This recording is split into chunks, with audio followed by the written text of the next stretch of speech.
Estimado docente, bienvenido a la primera unidad del curso Evaluación Formativa, Retroalimentación. En esta primera sesión revisaremos algunas nociones básicas de la evaluación formativa y de la retroalimentación. Empecemos. Para definir la evaluación formativa, haremos una analogía con la preparación de un plato de comida. Seguramente has pasado por la experiencia de cocinar algún plato en alguna ocasión. Para ello, primero decides qué quieres preparar y consigues los ingredientes. Luego decides cómo comenzar, las cantidades de ingredientes y el momento en el que irás incorporando los ingredientes. También vas regulando el fuego de acuerdo al estado de cocción de los alimentos. Decides en qué momento agregar la sal o aumentar la cantidad de agua. Mientras cocinas, muchas veces te dejas guiar por tu intuición o experiencia previa. De manera similar, la evaluación formativa es un proceso en el cual docentes y estudiantes, a partir de metas de aprendizaje establecidas previamente, revisan y analizan constantemente sus avances en relación a estas metas. Esto se hace con el propósito de decidir los ajustes que son necesarios de implementar en el proceso. Así como cuando al cocinar uno decide si agregar agua o reducir el fuego de acuerdo a cómo se encuentra el estado de cocción, igualmente en el proceso de aprendizaje decidimos qué acciones realizar de acuerdo a la información que nos provee la evaluación formativa. Es importante anotar que este proceso de revisión y ajuste involucra no solo a los procesos de aprendizaje, sino también a la enseñanza.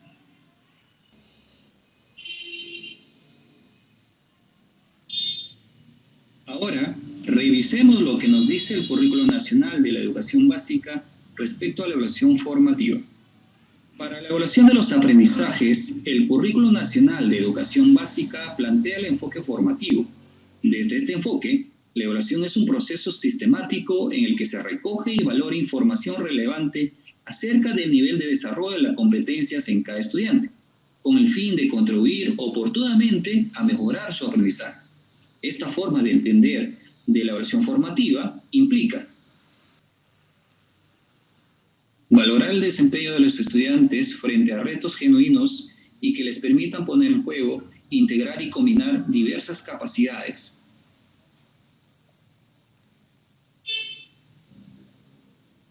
Identificar el estado inicial de los estudiantes respecto de las competencias y ayudarlos a avanzar hacia niveles más complejos.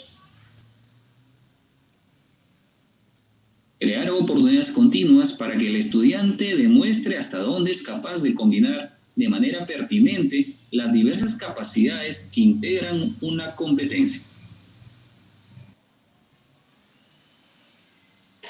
Y sobre la retroalimentación, el Currículo Nacional de la Educación Básica nos dice: la retroalimentación consiste en devolver al estudiante información que describa sus logros o progresos en relación con los niveles esperados para cada competencia.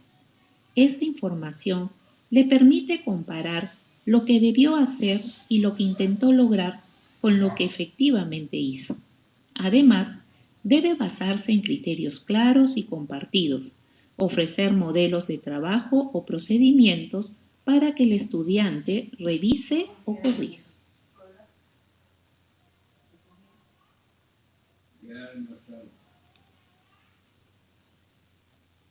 Por su parte, Rebeca Anijovic nos dice: la retroalimentación, en el marco de la evaluación formativa, es un proceso de diálogos, intercambios, demostraciones y formulación de preguntas, cuyo objetivo es ayudar al alumno a comprender sus modos de aprender, valorar sus procesos y resultados, autorregular su aprendizaje.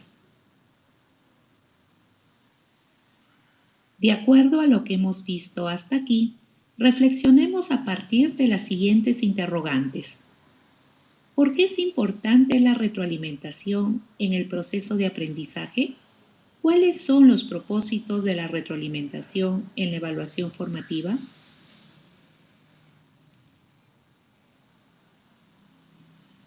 Se suele asociar a la retroalimentación el proceso de ofrecer información o sugerencias sobre la respuesta de los estudiantes acontecidas en el pasado.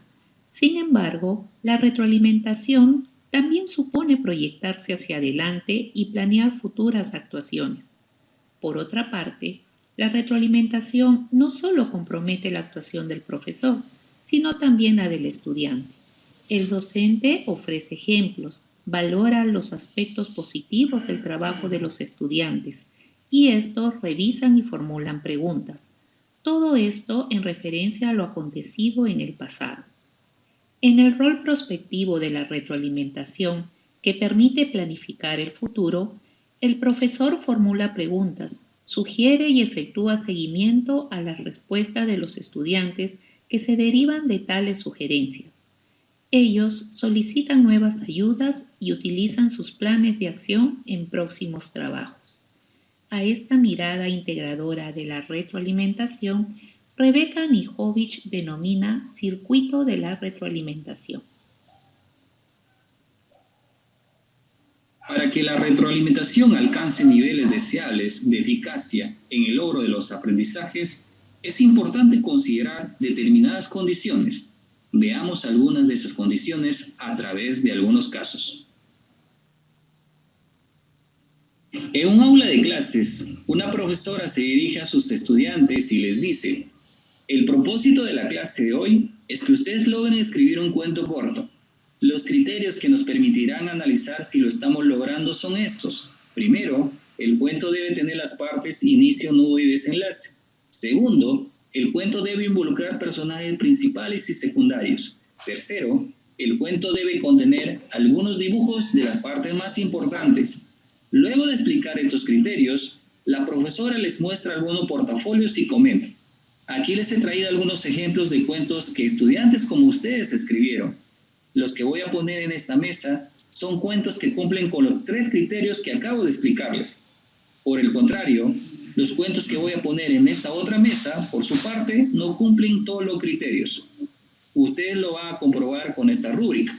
Tendrán un tiempo para leer estos cuentos y en grupo analizarán cada cuento usando la rúbrica.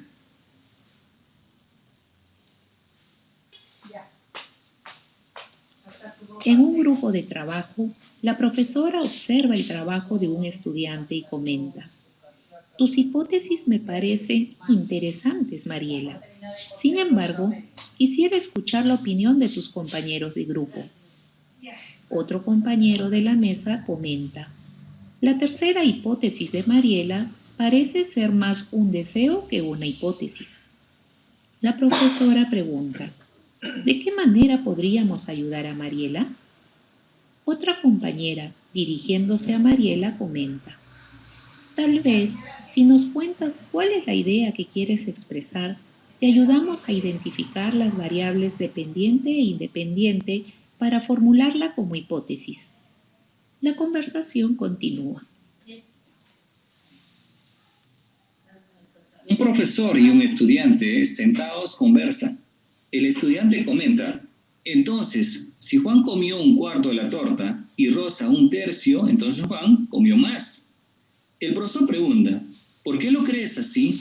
El estudiante responde: porque esto es más que esto, señalando las fracciones un cuarto y un tercio respectivamente. El profesor pregunta: ¿y por qué crees que un cuarto es mayor que un tercio? El estudiante responde: porque aquí tengo 4 y aquí 3. El profesor responde: ¿quieres decir que un cuarto tienes 4 y en un tercio tienes 3? El estudiante responde: sí. El profesor responde: necesitamos revisar esa idea. Veamos, aquí tienes una torta. ¿Qué parte de ella sería un medio? El estudiante aparta la mitad de la torta y dice: esta. El profesor toma una tarjeta en la que está escrita la fracción un medio y la coloca al costado de la porción que apartó el estudiante y pregunta: ¿será cierto que en esta parte hay 2 tortas? ¿Qué indica entonces el 2 de la fracción y el 1? Sigue la conversación.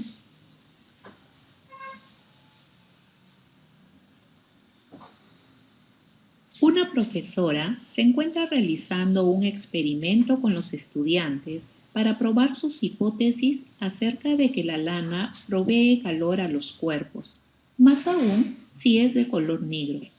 Inician el experimento vertiendo agua fría en 3 frascos similares. Usando un termómetro, constatan que la medida de la temperatura del agua es la misma en los 3 frascos. Luego, envuelven uno de ellos con un paño de lana de color blanco. El segundo frasco es cubierto con otro paño de lana, pero de color negro. El tercer frasco no es cubierto con paño alguno. Cada 10 minutos registran la temperatura de los 3 frascos. Luego de media hora, verifican que la medida de la temperatura en los 3 frascos sigue siendo igual. Ninguno de ellos ha incrementado su temperatura. Luego de comentar sus hallazgos y concluir que ni el material ni el color de los paños proveen calor a los cuerpos, la profesora comenta: la creencia que ustedes tenían inicialmente y que acaban de modificar es muy común. La mayoría de las personas lo aprendemos en casa, cuando escuchamos a nuestros padres y abuelos sugerir colocarnos alguna prenda para que nos dé calor.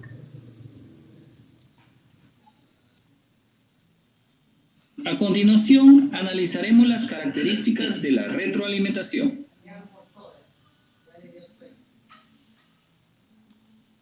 Se centra en el desempeño, producto o proceso que llevó a cabo el estudiante y no en las cualidades o características personales del estudiante.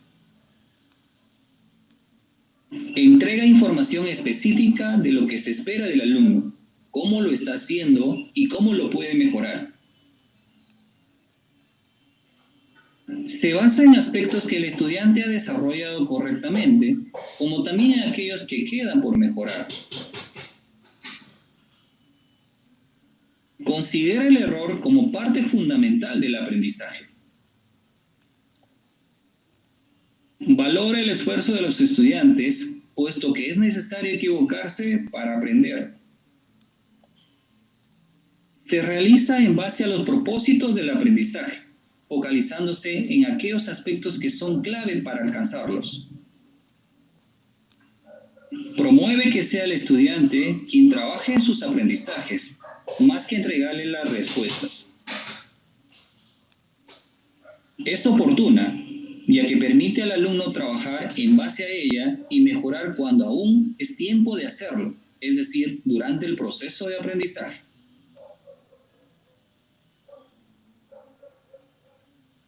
Veamos ahora qué tipos de retroalimentación se puede identificar y cuál de ellos podría resultar más beneficioso para el aprendizaje. Atendiendo los efectos en el aprendizaje, vamos a presentar la tipología que la Dirección de Evaluación Docente del Ministerio de Educación, en una de las rúbricas de evaluación de desempeño docente, propone. Plantea 3 tipos de retroalimentación. Veamos algunos casos para ejemplificar cada tipo. 1. Retroalimentación elemental. En una mesa se encuentran estudiantes trabajando en sus cuadernos. Estudiante: profesor, ¿está bien lo que he hecho? No entiendo bien. Profesor: se acerca, observa el escrito del estudiante y le dice: no, esa no es la respuesta, revisa bien. El estudiante se queda observando su escrito, confundido. La retroalimentación elemental consiste en señalar únicamente si la respuesta o procedimiento que está desarrollando el estudiante es correcta o incorrecta. No conduce a la comprensión de las razones por qué la respuesta es correcta o incorrecta, por lo que los efectos en el aprendizaje son ilimitados.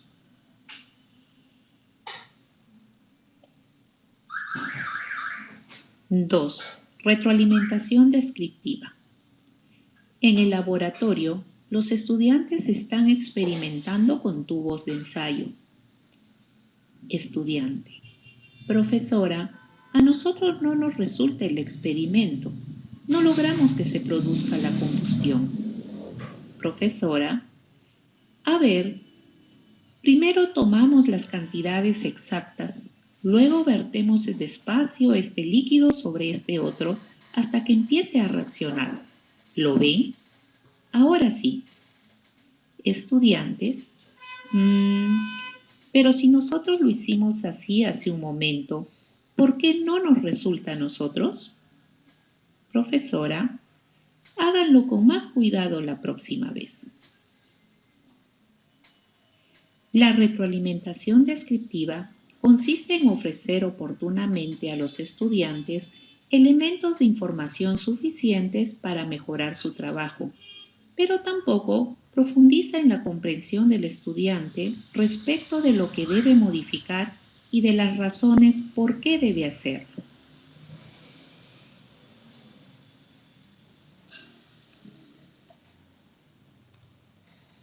Tres, retroalimentación por descubrimiento o reflexión. Un profesor y un estudiante conversan. El profesor menciona: explícame cómo resolviste este problema. El estudiante responde: bueno, como el problema me dice que 4 trabajadores pueden concluir la obra en 10 días, entonces yo dije, el doble de trabajadores terminarán el trabajo en el doble de días, el triple de trabajadores en el triple de días. El profesor pregunta: ¿quieres decir que si hay más trabajadores les llevará más días concluir la obra? ¿Y si hay menos trabajadores, menos días? Imagínate un solo trabajador. ¿Podrá concluir la obra en menos días, él solito? El estudiante responde: no, hay algo que está mal aquí. Déjeme ver, esto funciona al contrario. Mientras más trabajadores, menos días. El profesor responde: eso tiene sentido. La retroalimentación por descubrimiento o reflexión consiste en guiar a los estudiantes para que sean ellos mismos quienes descubran cómo mejorar su desempeño o bien para que reflexionen sobre su propio razonamiento. Este tipo de retroalimentación favorece la autonomía del estudiante, pues desarrolla capacidades para identificar razonamientos o desempeños erróneos, explique qué supuestos los originaron y diseñe una estrategia de mejora.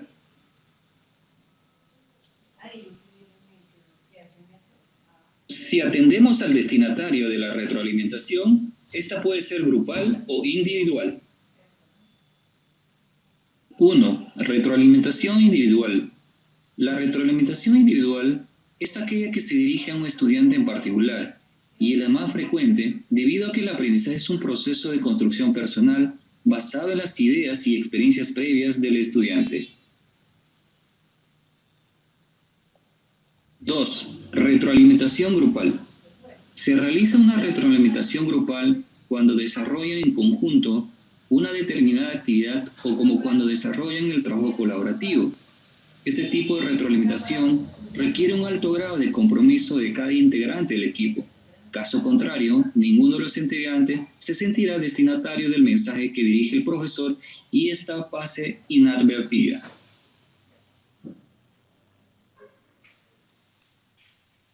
Veamos ahora qué tipos de retroalimentación se puede identificar si atendemos a la forma como se provee. 1. Retroalimentación oral. La retroalimentación oral está referida a aquella que se brinda mediante la palabra en las interacciones suscitadas en la clase. Es ventajosa porque permite la fluidez del diálogo y percibir la respuesta del interlocutor, aun si no hay palabras de por medio, a partir de los gestos y los silencios. 2. Retroalimentación escrita. La retroalimentación escrita está referida a los mensajes escritos que se brindan a través de anotaciones. Es ventajosa porque permite dejar registro del mensaje y retornar a él las veces que sea necesario. Sin embargo, exige mayor precisión y simplicidad en el lenguaje de quien la provee. Los propósitos y beneficios de la retroalimentación en los procesos de aprendizaje son varios. Mencionaremos a continuación los más importantes. La retroalimentación permite valorar el desempeño y el esfuerzo de los estudiantes. Esto es importante porque influye en el aspecto emocional, eleva los niveles de compromiso con los resultados del aprendizaje e incrementa la autoconfianza de ellos y su capacidad de logro. Asimismo, mediante la retroalimentación, explicitamos claramente las oportunidades de mejora del trabajo de los estudiantes. Esto es importante porque visibiliza la ruta de progreso y la forma que ellos deben seguir para lograrlo. Por otro lado, la retroalimentación se centra en la tarea y en cómo el estudiante la aborda con el propósito de ofrecer mayor productividad. De este modo, fortalece su capacidad de administrar por sí mismo sus proyectos, sus progresos y sus estrategias. Uno de los beneficios más importantes de la retroalimentación es la construcción de la autonomía de los estudiantes. La retroalimentación no debiera ser brindada solo por el docente. También deben proporcionarla a los compañeros de clase y el mismo estudiante. Por eso es importante que comprendan el para qué están haciendo lo que están haciendo y el sentido que tiene. Por otro lado, es importante precisar que también los estudiantes y su desempeño retroalimentan la práctica del docente.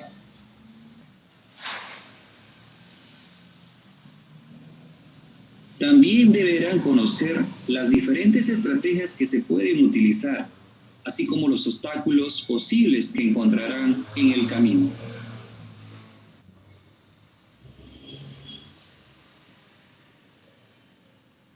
Otro aspecto que deben manejar los estudiantes son los criterios de valoración. Esto les permitirá saber si están logrando las metas de aprendizaje y ofrecer a sus pares una retroalimentación que contribuya a su avance. De este modo, la retroalimentación beneficia la formación de aprendices autónomos, pues pone de manifiesto sus modos de pensar y sus estrategias para abordar diferentes tareas. Explicita sus fortalezas y debilidades y cómo complementarlas para ser exitosos en el aprendizaje. Genera confianza y seguridad en sus propias posibilidades. Faculta el despliegue deliberado de sus competencias para resolver problemas e interactuar con otros. Ahora que ya sabemos todas las ventajas que trae consigo la retroalimentación, surge la necesidad de contar con estrategias y herramientas que nos ayuden a implementarla de manera eficaz. En la unidad 2 tendremos un acercamiento a dichas estrategias. Te animamos a continuar. A continuación, te proponemos responder el cuestionario de autoevaluación para verificar los aprendizajes adquiridos en esta sesión.